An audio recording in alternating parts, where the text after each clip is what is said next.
دوستوں سویڈن میں جو واقعہ پیش آیا واقعی میں بہت ہی بڑا واقعہ اور بہت ہی بھیانک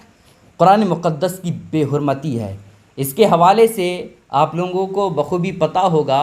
کہ سویڈن میں قرآن مقدس کی بے حرمتی کی گئی، اور ایک شخص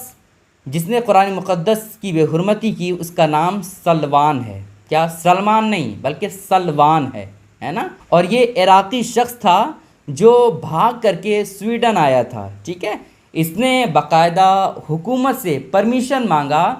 تو حکومت نے اسے پرمیشن نہیں دیا، پولیس نے اسے پرمیشن نہیں دیا، تو پھر یہ عدالت تک پہنچا اور عدالت نے اسے کہا کہ اگر تم قرآن مقدس کو جلانا چاہتے ہو تو جلا سکتے ہو، اگر تم قرآن مقدس کی بے حرمتی کرنا چاہتے ہو تو تمہاری مرضی ہے، تم کر سکتے ہو۔ عدالت نے، سویڈن کے عدالت نے یہ پرمیشن دے دیا، اور صرف پرمیشن ہی نہیں دیا بلکہ اس کی سیکیورٹی کے لیے، جس نے قرآن مقدس کو جلایا، جس نے قرآن مقدس کی بے حرمتی کی، اس کی سیکیورٹی کے لیے چاروں طرف جو ہے سویڈن کی حکومت نے پولیس فورس کو اکٹھا کر دیا، تاکہ جو شخص قرآن مقدس کی بے حرمتی کر رہا ہے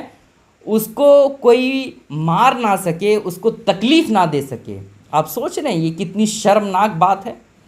اور صرف یہی نہیں بلکہ قرآن مقدس کی بے حرمتی اس دن کی گئی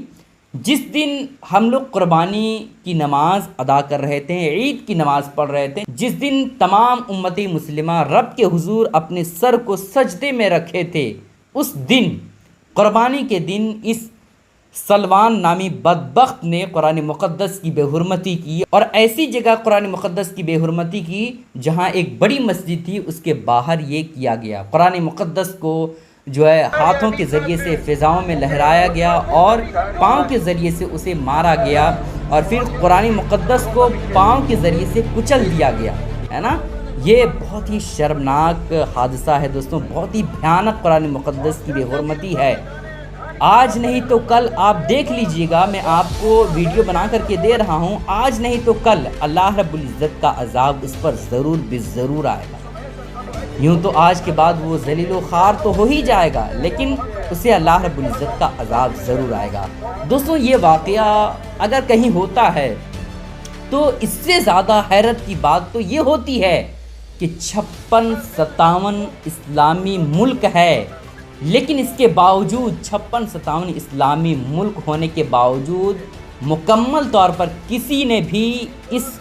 کام کو، اس سویڈن کی حکومت پر جو ہے کسی نے بھی کارروائی نہیں کیا،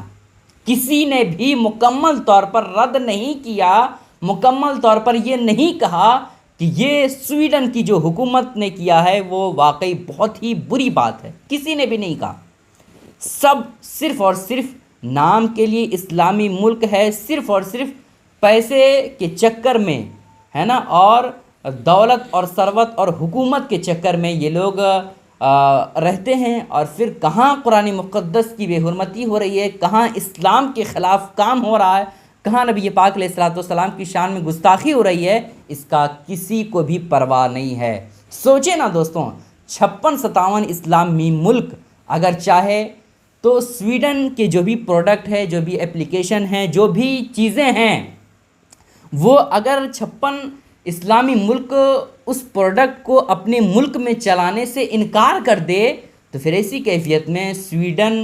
کی اکانومی پر کتنا بڑا فرق پڑے گا آپ سوچ بھی نہیں سکتے ہیں۔ سویڈن کی اکانومی پر بہت بڑا فرق پڑ جاتا اگر 10 ہی اسلامی ملک سویڈن کے سامان کو، سویڈن کی چیزوں کو اپنے ملک میں بیچنے سے انکار کر دیتا تو، لیکن انہوں نے ایسا کچھ نہیں کیا۔ صرف اور صرف یہ عیاشی کے چکر میں رہتے ہیں، صرف اور صرف ایسے کام کرتے ہیں جس سے اسے اچھا محسوس ہوتا ہے۔ یہ بہت ہی شرمناک واقعہ ہے دوستوں۔ اگر سویڈن کے پروڈکٹ پر بائیکاٹ کا لیبل لگا دیتا تو واقعی میں کچھ نہ کچھ اثر ہوتا، لیکن کسی نے بھی کچھ نہیں کہا۔ اللہ رب العزت سے میں یہی دعا کرتا ہوں کہ یا اللہ